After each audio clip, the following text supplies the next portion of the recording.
যখন বাড়িতে সবজি থাকবে না তখন আর কোনো চিন্তা নেই। ডিমের এই রেসিপিটা যদি বানিয়ে ফেলেন একবার, তাহলে কিন্তু জাস্ট ওয়াও লাগবে। গরম ভাতের সাথে কিন্তু এটা একদমই জমে যাবে।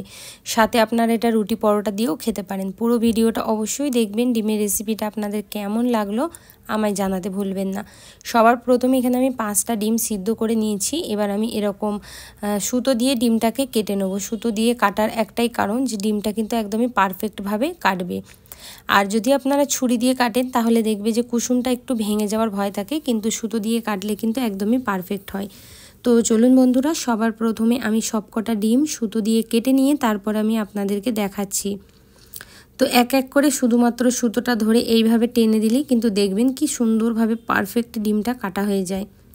তো আশা করছি বন্ধুরা রোজকার ভিডিওর মতো আজকের ভিডিওটা আপনারা অনেক পছন্দ করবেন।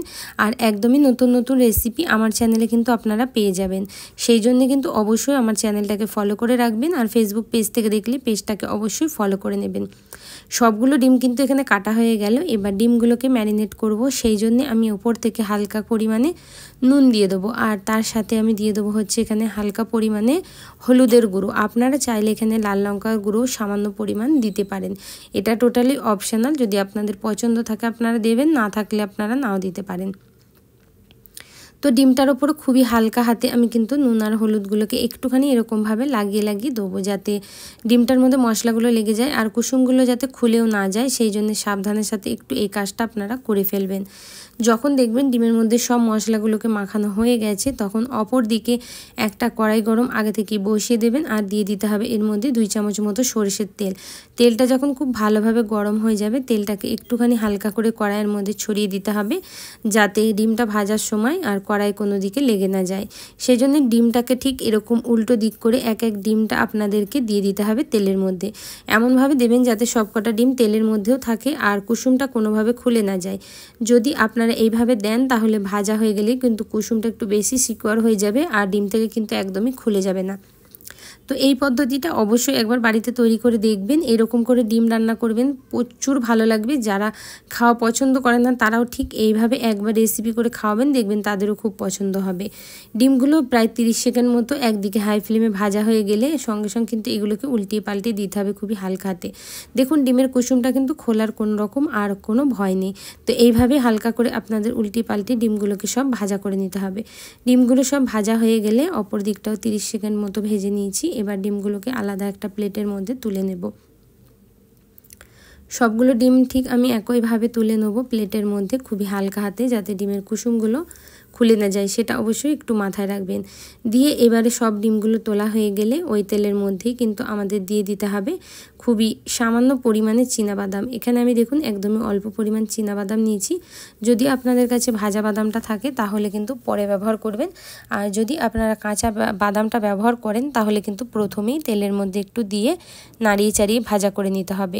সুন্দর করে একটু ভাজা না করলে কাঁচা কাঁচা গন্ধ লাগবে, তাই অবশ্যই একটুখানি 30 সেকেন্ড 40 সেকেন্ড হাই ফ্লেমে ভেজে নিয়ে এর মধ্যে দিয়ে দিতে হবে গোটা 7 রসুনের কোয়া। রসুনগুলো একটু বড় সাইজের, তাই আমি 7 কোয়া দিয়েছি। আপনাদের ছোট থাকলে আর একটু বেশি ব্যবহার করবেন।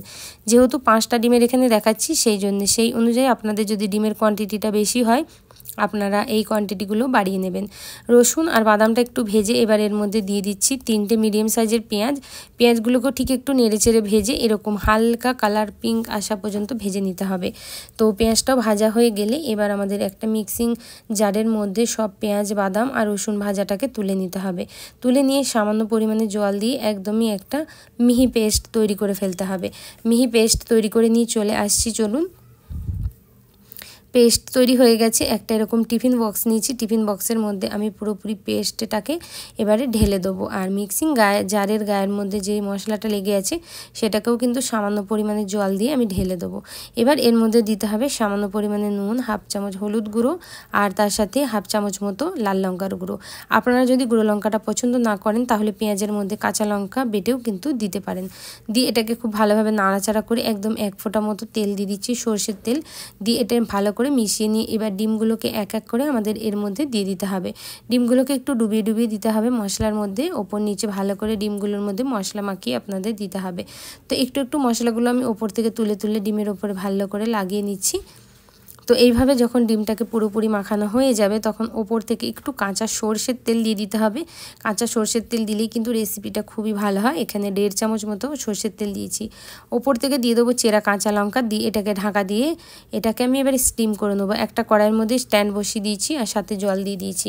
এবার আমি এটাকে বসিয়ে দেবো, ঢাকনাটাকে দিয়ে দেবো, দিয়ে প্রায় 15 মিনিট মতো হাই ফ্লেমে স্টিম করে নেবো। তো 15 মিনিট মতো হাই ফ্লেমে স্টিম করলেই কিন্তু এই রেসিপিটা পারফেক্ট তৈরি হয়ে যায়। চলুন তাহলে 15 মিনিট পর দেখাচ্ছি। দেখুন 15 মিনিট হয়ে গেছে, খুব সুন্দরভাবে কিন্তু এটা স্টিমও হয়ে গেছে বন্ধুরা। যতক্ষণ না এটা ঠান্ডা হয়ে যাচ্ছে ততক্ষণ এইভাবেই কিন্তু আমি এটাকে রেখে দেবো। চলুন তুলে দেখিয়ে দিচ্ছি আপনাদের। বন্ধুরা ভিডিওটা যদি এতক্ষণ ভালো লেগে থাকে আর আপনারা যদি আমার সাথে থাকেন তাহলে অবশ্যই জানাবেন যে আপনারা কোন জায়গা থেকে আমার রেসিপিটা দেখছেন। অবশ্যই আমি আপনাদেরকে ধন্যবাদ জানাতে পারবো। একটা সুন্দর কমেন্ট করে আপনারা জানিয়ে দেবেন যে এই রেসিপিটা আপনাদের কেমন লাগলো। ডিমের এই ভাপা রেসিপিটা একদমই নতুনভাবে আমি বানিয়ে দেখিয়েছি আপনাদের।